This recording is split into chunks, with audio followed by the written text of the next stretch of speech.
Bismillahirrahmanirrahim. Bismillahirrahmanirrahim. Assalamualaikum warahmatullahi wabarakatuh. Alhamdulillahirrabbilalamin. Hadana lihada wa ma kunna liyahtadiya law hadanallah. Asyhadu an la ilaha illallah wahdahu la syarikalah wa asyhadu anna Muhammadan abduhu wa rasuluhu alladzi la nabiyya ba'da. Rekan-rekan sekalian, berjumpa kembali di mata kuliah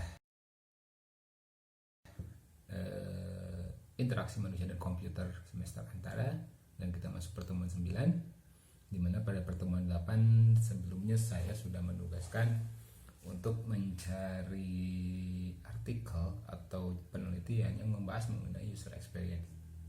Kenapa saya menugaskan hal tersebut? Karena hal tersebut karena di mata kuliah ini khususnya ya, kita tidak membahas secara detail mengenai implementasinya nanti di lapangan seperti apa. Sehingga harapan saya dengan Anda melihat langsung di penelitian yang Anda baca ya, dan Anda menyimpulkan, minimum Anda punya gambaran, oh begini loh yang namanya perancangan interface sistem ya, atau merancang antarmuka sistem untuk interaksi manusia dan komputer dengan memperhatikan aspek user experience ya. Oke. Dan pada kesempatan kali ini kita akan membahas, khususnya pertemuan ini dan pertemuan berikutnya ini akan membahas mengenai user experience atau UX ya, dan user experience design. Sebelumnya kita mulai perkuliahan ini dengan membaca basmalah dan berdoa. Bismillahirrahmanirrahim. Allahumma inna nas'aluka ilman nafi'an wa na'udzubika min ilmin la yanfa'. Oke, kita lanjut ke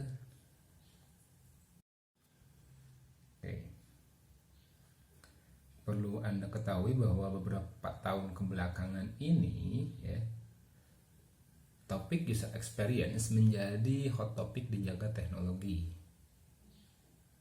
Di samping topik responsive web design, di mana permintaan tenaga UX designer atau user experience designer ini pada beberapa tahun ini melonjak ya.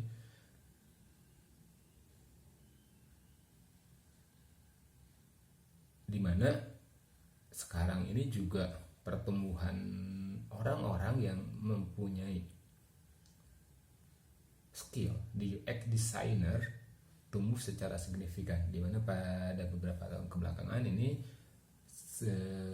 di situs LinkedIn ya, LinkedIn ada sekitar 99.455 UX designer terdaftar di situs tersebut ya. Sehingga di sini telah terjadi pergeseran ya, khususnya di jagat teknologi, di mana website cenderung ke atas selera atau maunya desain dan pemilik. Sekarang lebih ke si pemilik atau user atau desainer itu lebih mengakomodir atau mengakomodasi apa yang disuka dan dibutuhkan oleh pengguna yang berkenaan dengan produk yang mereka punya. Secara definisi, user experience adalah cara mengungkapkan atau meluapkan perasaan pengguna ketika telah berhadapan dengan sebuah sistem atau aplikasi. Hal ini juga meliputi persepsi pengguna mengenai kepraktisan ya, dan menggunakan sebuah perangkat lunak atau dalam menggunakan sebuah perangkat lunak, seperti kemudahan pengguna yang intinya subjektif dari para penggunanya. User experience ini bersifat dinamis, tergantung dari perkembangan zaman.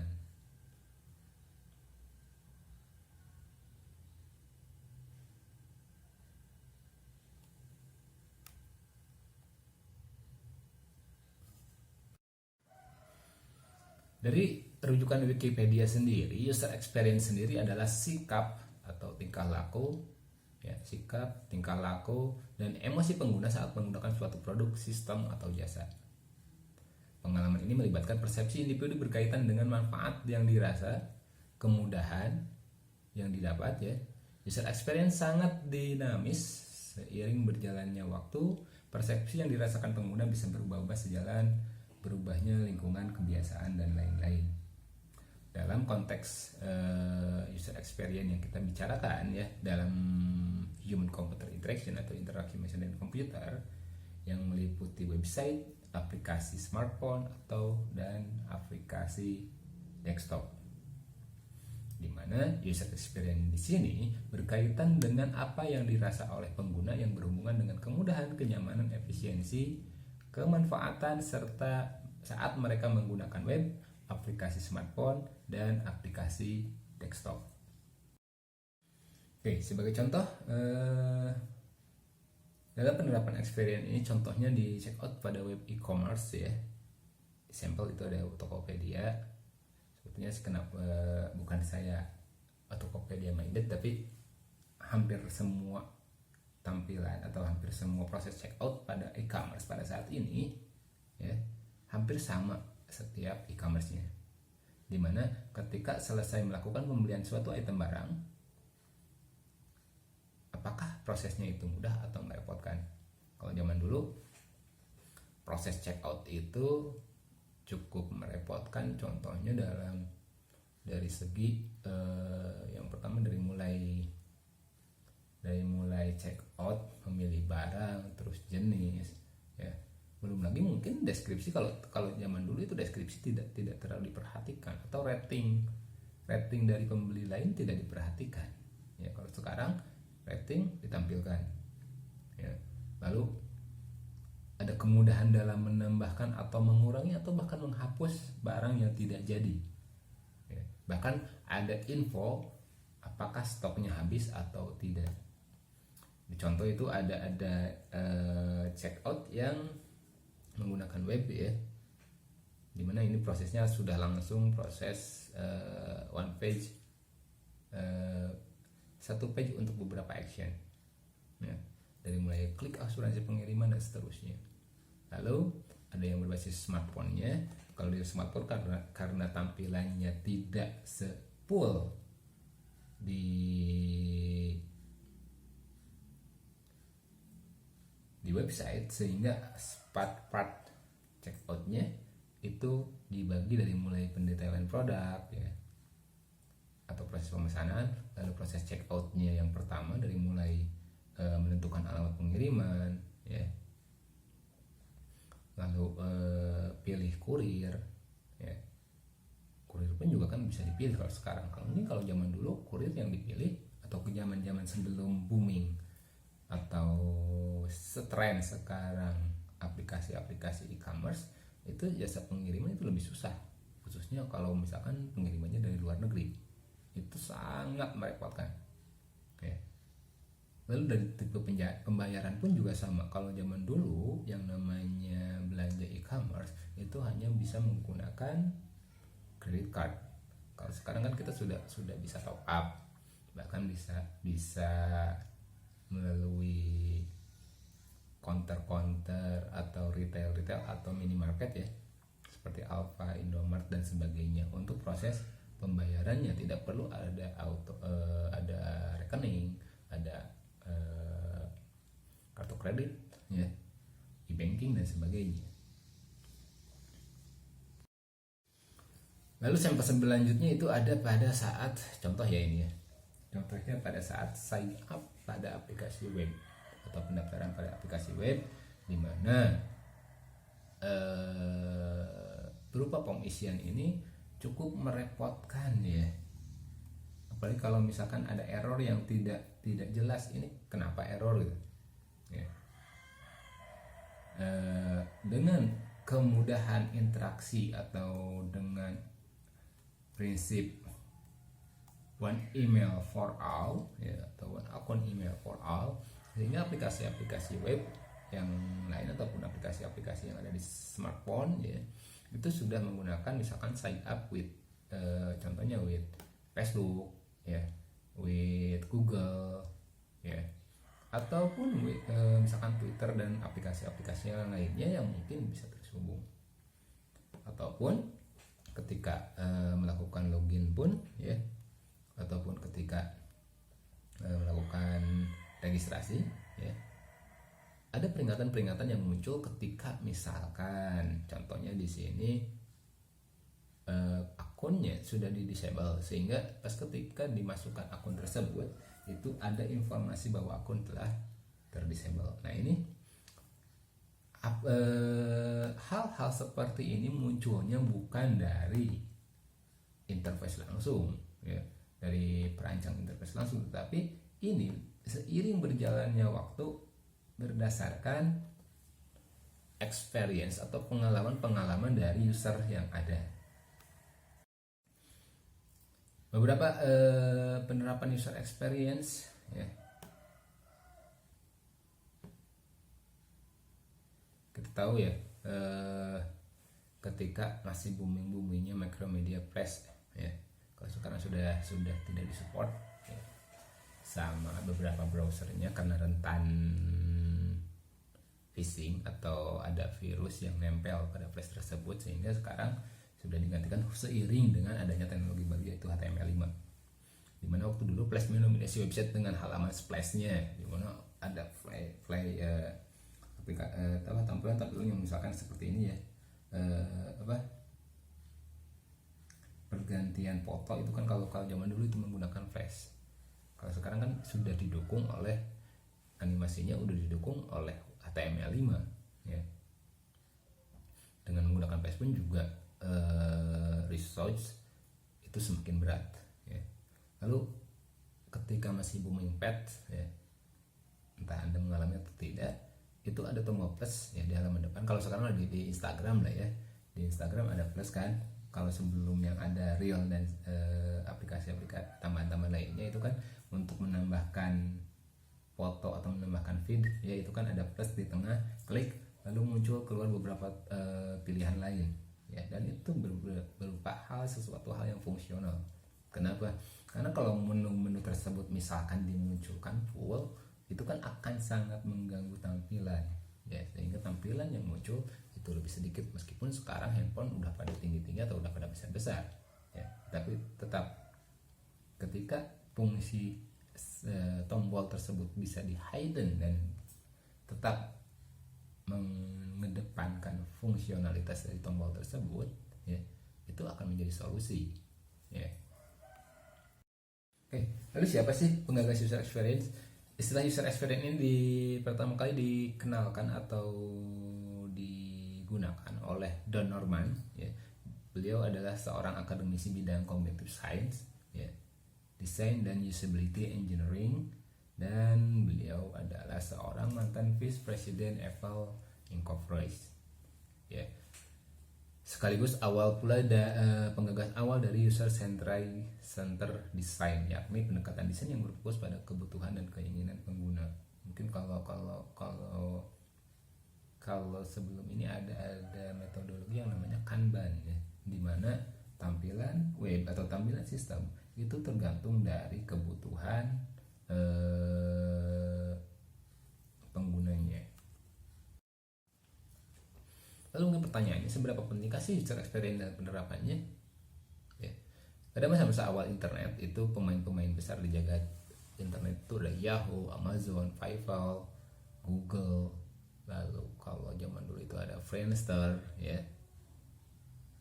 Lebih peduli kepada teknologi, di mana desain sendiri tidaklah mendapat porsi perhatian yang besar. Teknologi itu juga yang memberikan kesuksesan besar kepada mereka. Namun sekarang di masa di mana kompetisi begitu sengit, keberhasilan produk tidaklah cukup ditentukan oleh teknologi yang bermanfaat dan fungsional semata. Sehingga hal tersebut berpengaruh ke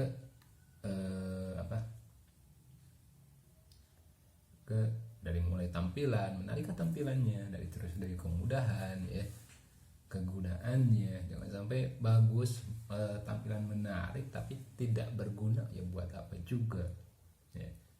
Kalau zaman dulu itu ada istilah, ada website jejaring sosial atau sosial media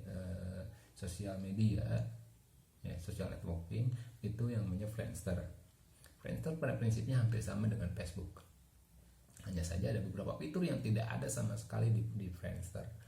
Di Friendster kita hanya bisa memasang CV aja ya. Dan kalau seingat saya untuk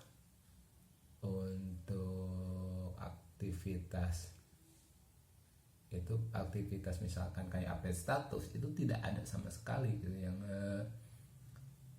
adanya cuman seperti hal-hal yang edit layout tampilan, edit foto, edit gambar, edit font semenarik mungkin sehingga bisa menarik perhatian orang. Tapi hal tersebut tergerus ya, hilang sekitar tahun 2013 kalau nggak salah.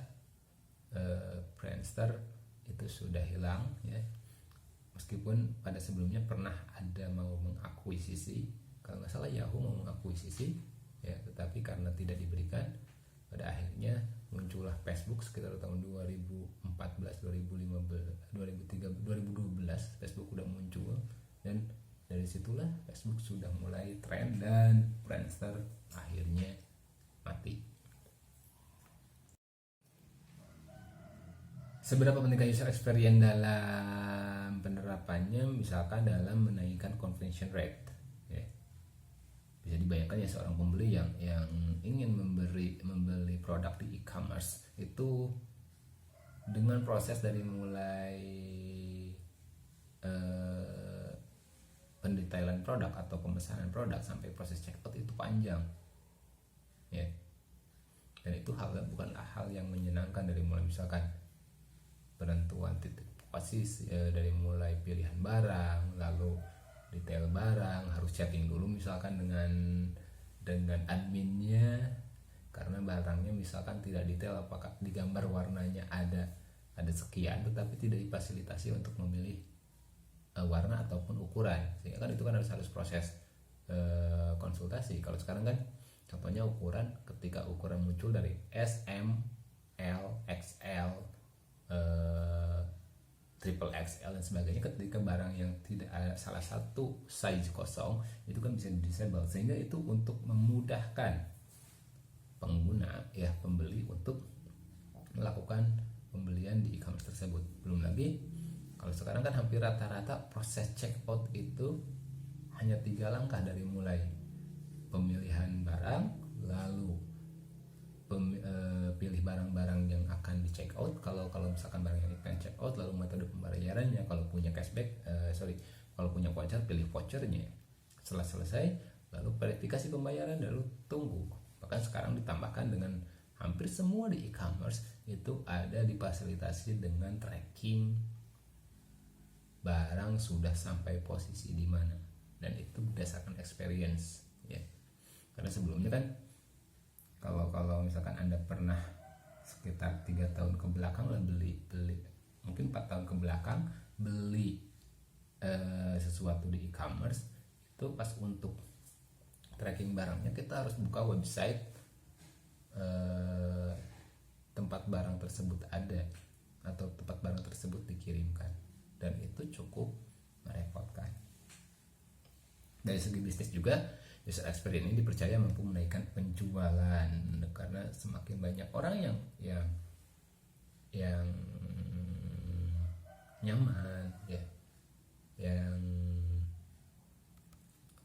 memudahkan dengan websitenya, itu akan meningkatkan penjualan, khususnya meskipun ya sifatnya misalkan e-commerce seperti Shopee, Tokopedia dan sebagainya. Lalu apa sih aspek-aspek dalam user experience? Beberapa pertanyaan yang harus dijawab ya ketika Anda ingin merancang interface berdasarkan user experience.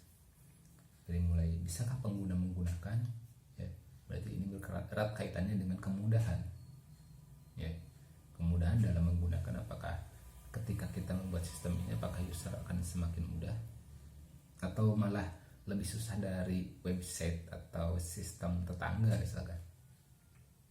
Lalu apakah user bisa mencari? Ini penting ya, pencarian, fitur pencarian ini adalah hal yang sangat penting untuk mempermudah. Apakah sudah memenuhi ekspektasi ya?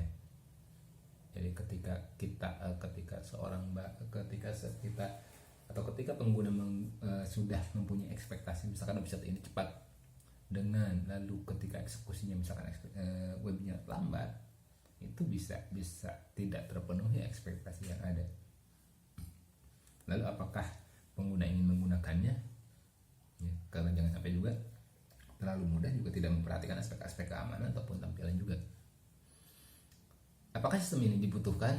Ya ini harus dijawab. Kalau misalkan kita membuat tanpa ada kebutuhannya, buat apa gitu ya.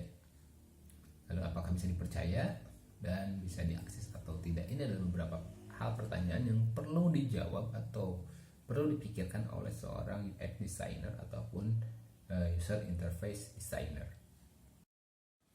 Beberapa alasan pentingnya user experience, diantaranya yang pertama adalah memudahkan pengguna.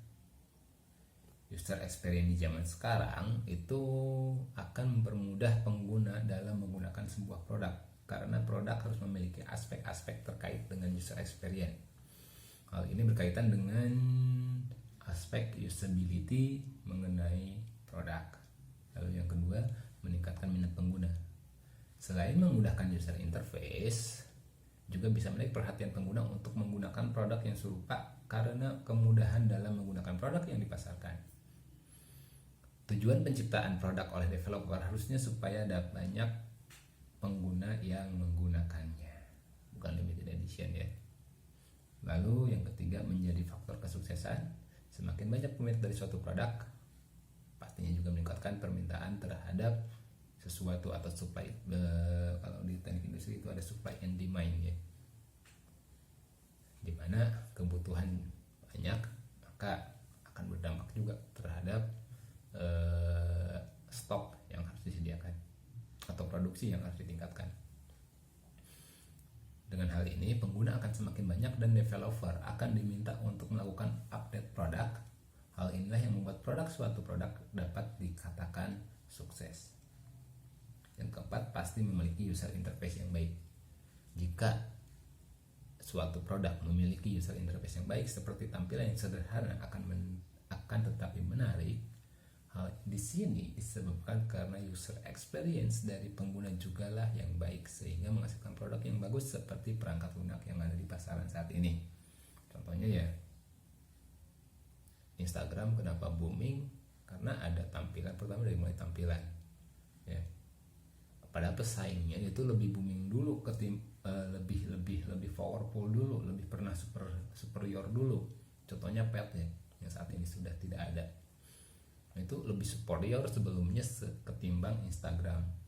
Tapi ketika Instagram sudah mulai diakuisisi oleh Facebook, maka hal tersebut berubah karena ada pengalaman user experience yang di Facebook. Ketika Instagram diupdate, maka orang pun juga tidak kesulitan dalam mengupdate, misalkan ingin mengupdate foto di Facebook dan Instagram, maka orang bisa melakukan langsung di Instagram, nanti disinkronisasi dengan Facebook. Dan yang terakhir, menjadi pesaing produk lain. Yang jelas ya, WhatsApp, Facebook, Instagram ini sudah jadi sebuah perusahaan atau diakuisisi oleh Facebook ya. Tapi ketiga nama produk tersebut ini menggunakan produk di pasaran dikarenakan user experience yang baik, user experience-nya itu atau pengembangan sistemnya itu berdasarkan user experience ya, dari para pengguna. Meskipun ya tampilannya, contoh Facebook ya, tampilannya sederhana loh, putih, polos, atas biru, bawah biru, selesai ya.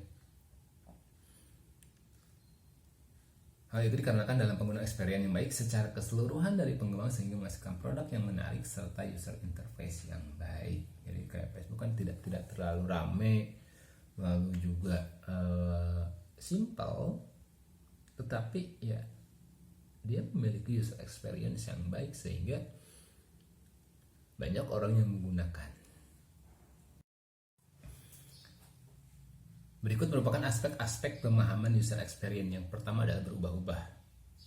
Berubah-ubah di sini adalah perlunya penjelasan kepada pengguna bahwa pengembangan user experience itu selalu berubah-ubah dan tidak pasti. Contohnya Google, WhatsApp, dan Twitter saja sesuai perkembangannya kan ada aktivitas updating ya. Sehingga itu berdasarkan user experience. Contohnya ya dalam hal lain contoh aplikasi di My Telkomsel lah ya. Kalau Anda pengguna Telkomsel itu di My Telkomsel itu dari sekarang sampai ke sana dari dulu sampai sekarang itu berbeda-beda. Contohnya kalau dulu nggak ada aktivitas pembelian, di mana di My Telkomsel itu sendiri hanya sebatas informasi mengenai kuota, mengenai lalu histori pembelian, informasi paket yang dipakai dan sebagainya.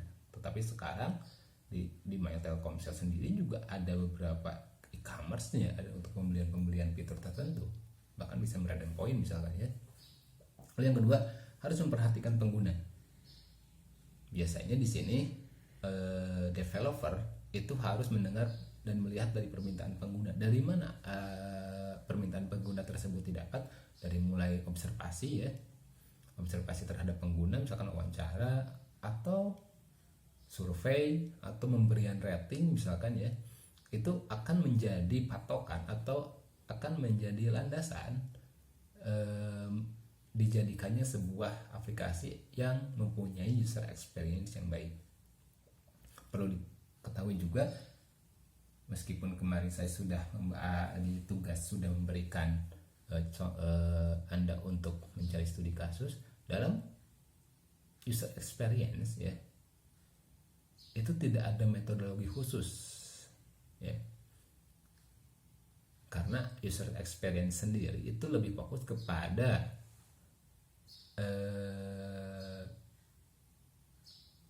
atau user experience di sini, atau dalam mendapatkan user experience ya, itu tidak ada pendekatan tertentu atau tahapan-tahapan tertentu yang bisa dijadikan patokan. Jadi bisa aja misalkan Anda mengembangkan aplikasi itu berdasarkan kuesioner ya, atau berdasarkan permintaan yang masuk misalkan ya, bahwa ada fitur-fitur yang kurang, atau bisa jadi misalkan Anda launching dulu aplikasinya beta, lalu dengan memilih misalkan sampel 1000 orang untuk membuat menilai aplikasinya.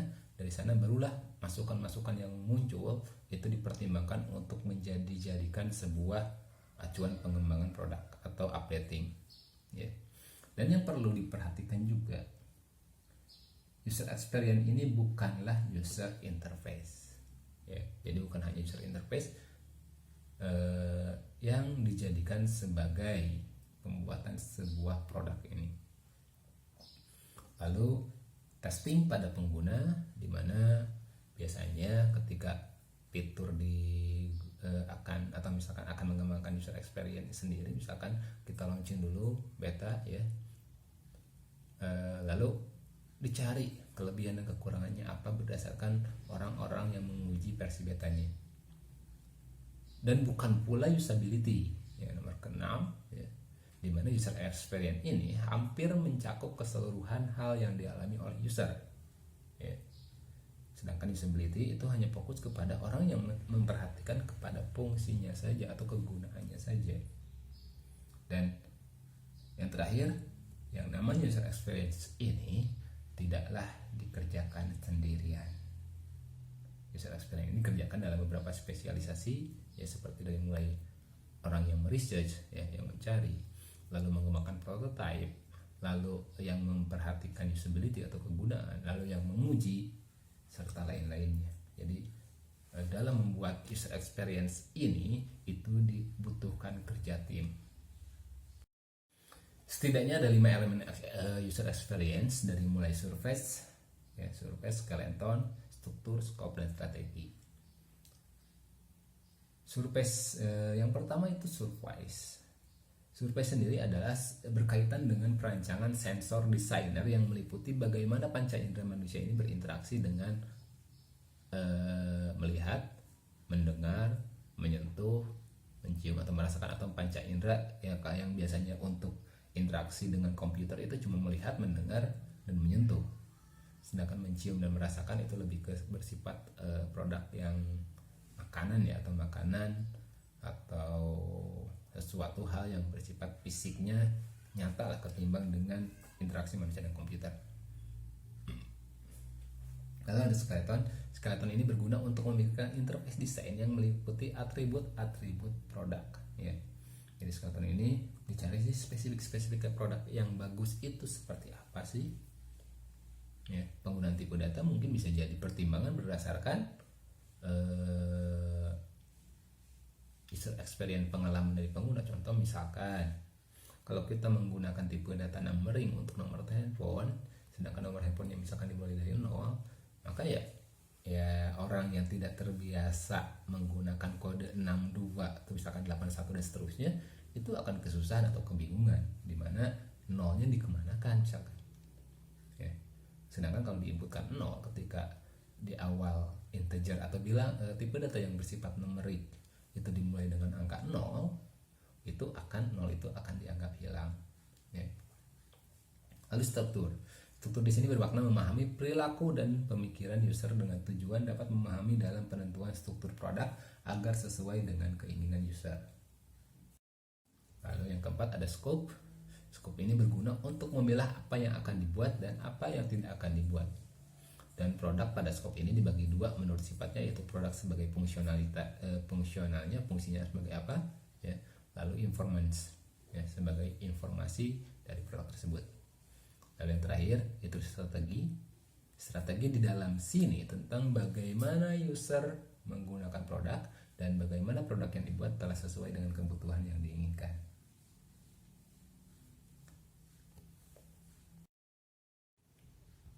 Beberapa faktor yang menjadikan kesuksesan bagi dalam user experience itu minimum ada 4, ya. Atau kita garis besarnya ada 4. Dari mulai utility, accessibility, usability, dan brand promise. Utility ini untuk mengetahui nilai atau rating subjektif dari suatu isi dan fungsi untuk batasan target tertentu. Jadi ratingnya berapa nih ketika produk aplikasi ini dimunculkan, ya, apakah bagus atau tidak bagus, atau ketika update baru itu ratingnya malah naik, anjlok atau malah naik. Lalu accessibility untuk mengetahui seberapa baik aksesibilitas dan kompatibilitas sebuah produk dengan mengetahui yang user rasakan pada performance produknya. Berarti accessibility ini berkaitan erat juga dengan hardware-nya, ya, yang sebelumnya pernah dibahas pada pertemuan keempat. Lalu usability untuk mengetahui seberapa efektif dan memuaskan sebuah produk ketika digunakan user. Lalu brand promise ini adalah untuk mengetahui apakah sebuah produk sesuai dengan keinginan user atau tidak. Nah, itu saja pembahasan kita mengenai pengantar dulu, ya. Kita pengantar user experience. Adapun user experience design-nya akan kita bahas pada pertemuan berikutnya. Nah, itu saja yang bisa saya sampaikan pada kesempatan kali ini. Jadi user experience ini sebetulnya cukup luas, ya. Jadi kalau yang saya tampilkan itu cuman hanya pengantarnya saja. Mungkin bisa menjadi acuan Anda untuk mencari di Google atau misalkan cari buku atau mencari artikel ketika Anda ingin menjadi seorang user experience, ya. Atau nanti misalkan Anda user experience ini akan digunakan ketika Anda menjadi panduan atau patokan mengembangkan produk yang sudah ada, misalkan produk akar tingkat nih, sudah launching dan sudah dipakai di masyarakat, atau misalkan sudah publish, lalu Anda ingin kembangkan berdasarkan user experience-nya. Nah, itu bisa juga, ya. Nah, bisa menjadi sebuah acuan Anda dalam mengembangkan atau melakukan skripsi, ya. Itu saja yang dapat disampaikan. Selebihnya mohon maaf apabila ada kekurangan. Subhanakallah.